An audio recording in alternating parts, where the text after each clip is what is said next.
السلام علیکم ورحمۃ اللہ وبرکاتہ۔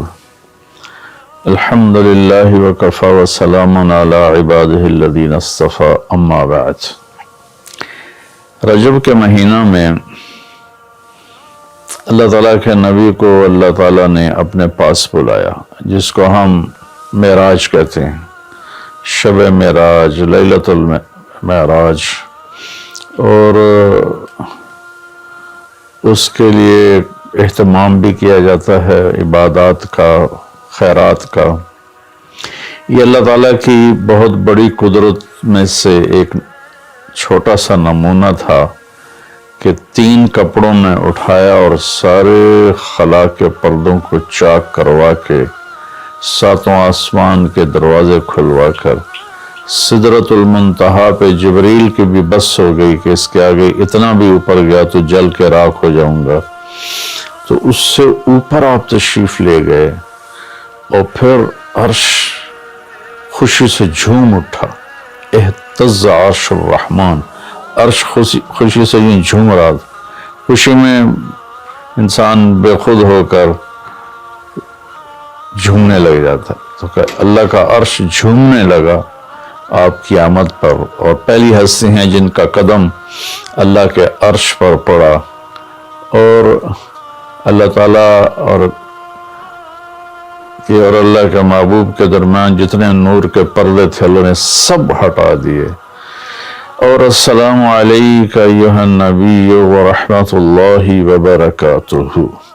اللہ تعالیٰ نے ایسا خوبصورت سلام پیش کیا، تو اللہ کے نبی پہ قربان جاؤں، انہوں نے اپنی امت کو بھی شریک کر لیا، السلام علینا وعلی عباد اللہ الصالحین، اللہ ہمارے اوپر بھی سلام ہو آپ کا، اور جو میری امت کے نیک لوگ ہیں ان پر بھی آپ کا سلام ہو، آپ کی رحمت ہو۔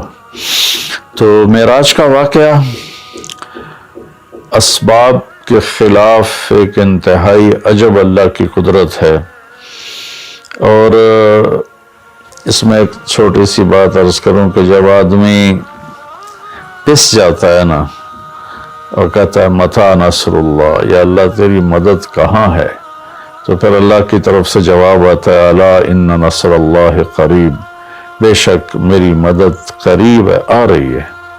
یہ واقعہ طائف کے بعد پیش آیا ہے، جب آپ بے بس ہو گئے تھے، پتھر کھا کے شدید زخمی ہوئے، پھر آپ مکہ تشریف لائے تو باہر ٹھہر گئے، اندر آنے کی آپ کی سکت نہیں تھی، اور آپ نے زید ابن حارثہ کو اخنس بن شریک کے پاس بھیجا کہ مجھے پناہ دو، میں مکہ میں داخل ہونا چاہتا ہوں، تو اس نے انکار کر دیا، کہا میں نہیں پناہ دیتا۔ پھر اپنے سہیل ابن عمرو کو پیغام بھیجا کہ مجھے پناہ دو، اس نے بھی انکار کر دیا۔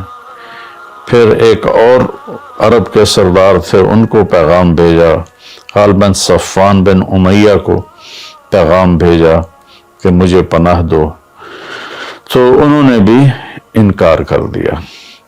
تو پھر آپ نے مطعم بن عدی کو پیغام بھیجا، ان کے بیٹے جبیر صحابی بنے، تو مطعم بن عدی کو پیغام بھیجا تو وہ آپ نے بچوں کو لے کر باہر گیا، اور اللہ کے نبی کو اپنے بیٹوں کے ساتھ لے کر مکہ میں انٹر ہوا، حرم شریف میں آ کے اعلان کیا آج کے بعد محمد بن عبداللہ صلی اللہ علیہ وسلم میری پناہ میں ہے، انہیں کوئی ٹچ نہیں کر سکتا۔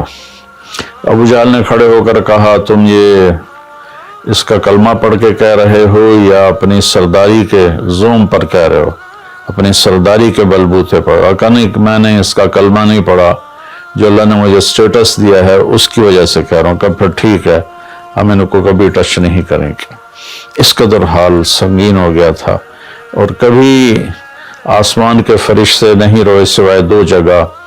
ایک دفعہ جب ابراہیم علیہ السلام نے حضرت اسماعیل کو الٹا لیٹایا اور چھری ہاتھ میں اور سر کے بال ہاتھ میں اس طرح، اور یوں آسمان کو دیکھ کے کہا یا اللہ تو مجھ سے ناراض ہو گیا ہے کہ میرے دل میں اسماعیل کی محبت آ گئی ہے۔ اس پر آسمان کے فرشتے زار و قطار روئے تھے۔ اور ایک جب ہمارے نبی کو پتھر پڑے اور پڑھتے پڑھتے بے ہوش ہو کے گر گئے، اس وقت ساتوں آسمان کے فرشتے روئے تھے، اور پھر ملک الجبال حاضر ہوا، یا رسول اللہ اجازت ہو تو ان کو ایسے پیس کے سرما بنا کے رکھ دوں، ان اطبق علیہم الاخشبین.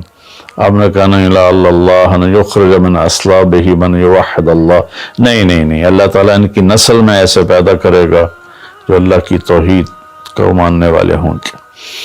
اس تکلیف کے بعد یہ سفر ہوا کہ 27 رجب کو جبرائیل آئے، آسمان سج چکے ہیں، اور ہماری یعنی زبان میں یا ہمارے رواج میں کہ یا رسول اللہ استقبال کے لیے قطاریں لگ گئی ہیں.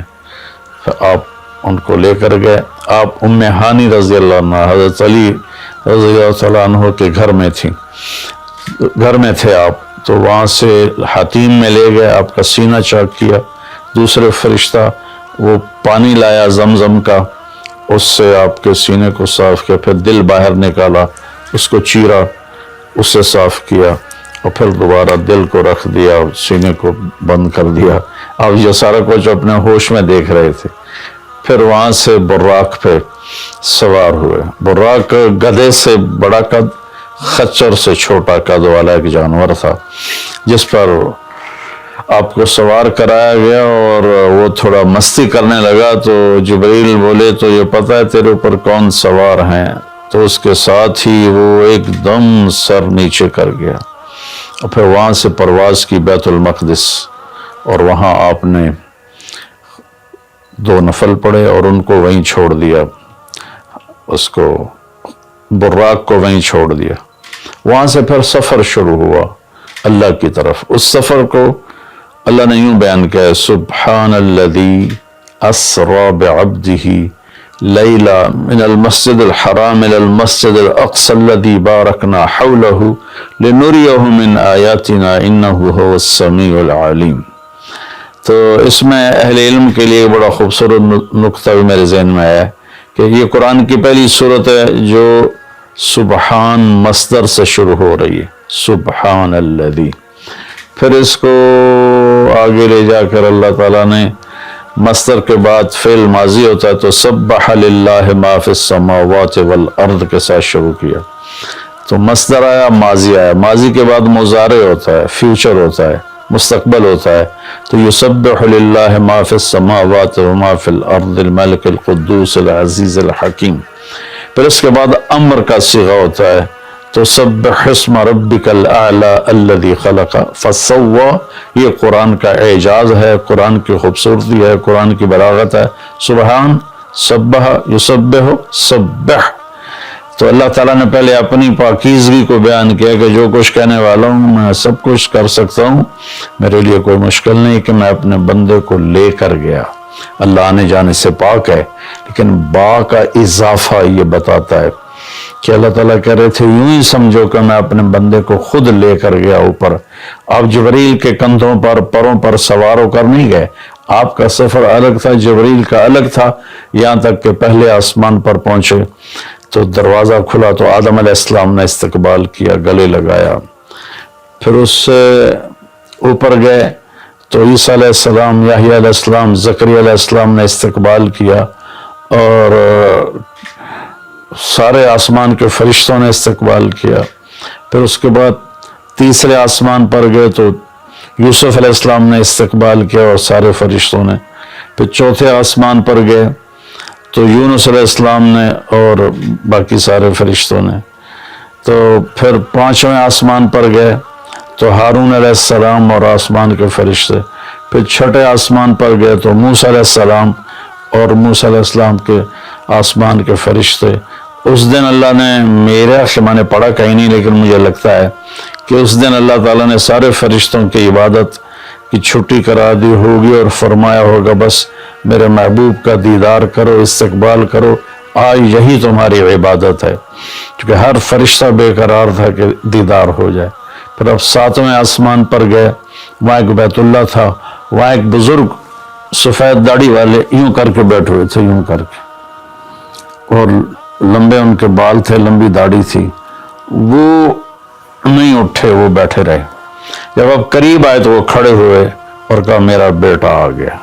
پہلے نبیوں نے کہا ہمارے بھائی آ گئے، ہمارے بھائی آ گئے، ہمارے نبی آ گئے۔ اس بزرگ نے کہا میرے بیٹے آ گئے، میرے بیٹے آ گئے۔ تو آپ نے جبریل سے پوچھا یہ کون بزرگ ہیں؟ تو انہوں نے فرمایا یہ آپ کے دادا ابراہیم علیہ السلام ہیں۔ اس میں اللہ نے ہمیں سبق دیا کہ بیٹا کتنے ہی عالی مقام پہ چلا جائے، اس کی ذمہ ہے اپنے ماں باپ کا ادب کرے، ان کے پاؤں چھوئے، ان کے سامنے سر جھکا کے چلے۔ یہ ہواؤں میں اڑ جائے، عرش کو چیر کے اللہ تک پہنچ جائے، پھر بھی باپ کے آگے، ماں کے آگے سر جھکانا ہے۔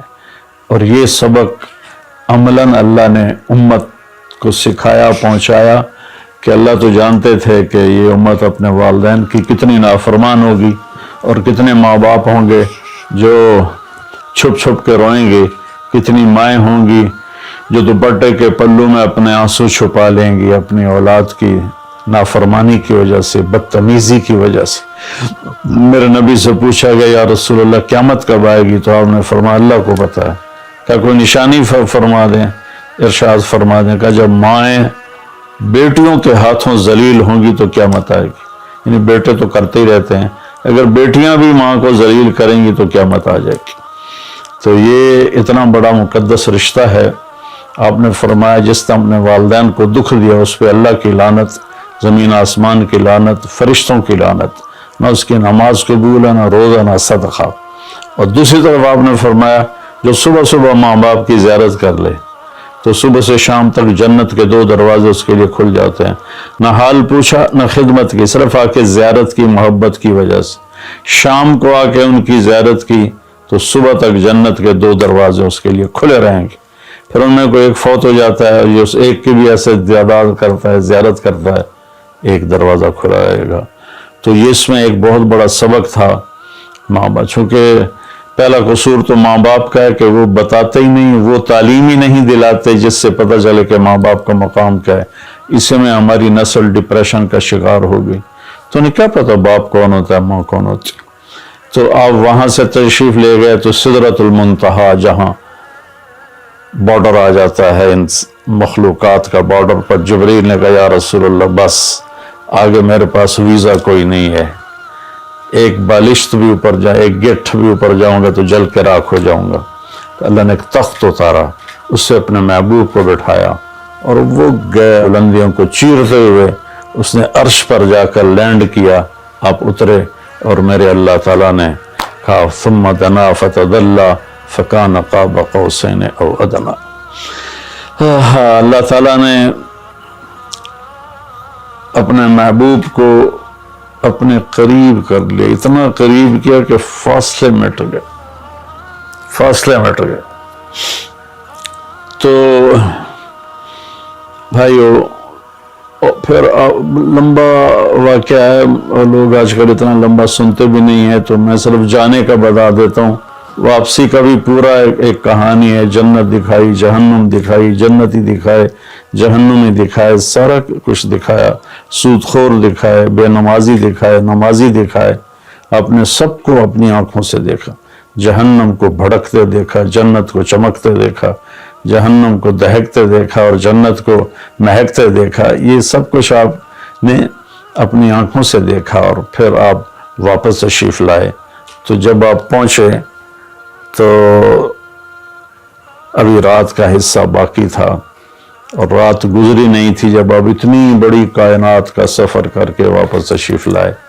تو اس میں ایک بڑا سبق ہے، وہ یہ ہے کہ اللہ نے اپنے نبی کا ہاتھ پکڑا اور اپنی ذات تک پہنچا دیا۔ ہم اپنا ہاتھ اللہ کے نبی کے ہاتھ میں دے دیں تو ہم بھی اللہ کی ذات تک ہماری بھی پہنچ ہو جائے گی۔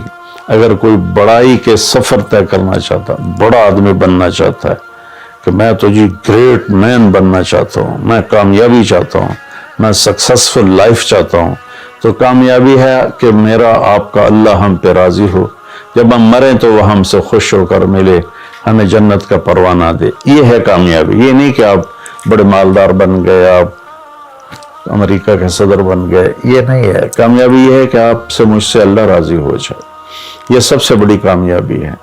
تو اللہ تعالیٰ کے نبی کے ہاتھوں میں ہاتھ دے دے تو اللہ تک پہنچائی آسان ہو جائے گی۔ ایک واقعہ سنا کے ختم کرتا ہوں۔ ایک بدو آیا، کہنے لگا ہے محمد، آپ نے کہا جی۔ آپ بدتمیزی کا جواب بدتمیزی سے نہیں، پیار سے دیتے، جی تیری 3 باتیں بڑی عجیب ہیں۔ آپ نے کہا کیا؟ تو کہتا ہم باپ دادے کا دین چھوڑ کے تیرے دین پہ آ جائیں گے، ہم کیوں چھوڑیں باپ دادے کا دین؟ کہا اچھا، اور؟ تو کہتا ہے کہ ہم مر کے مٹی ہو جائیں گے اور پھر دوبارہ زندہ کیے جائیں گے۔ کہا اچھا، اور؟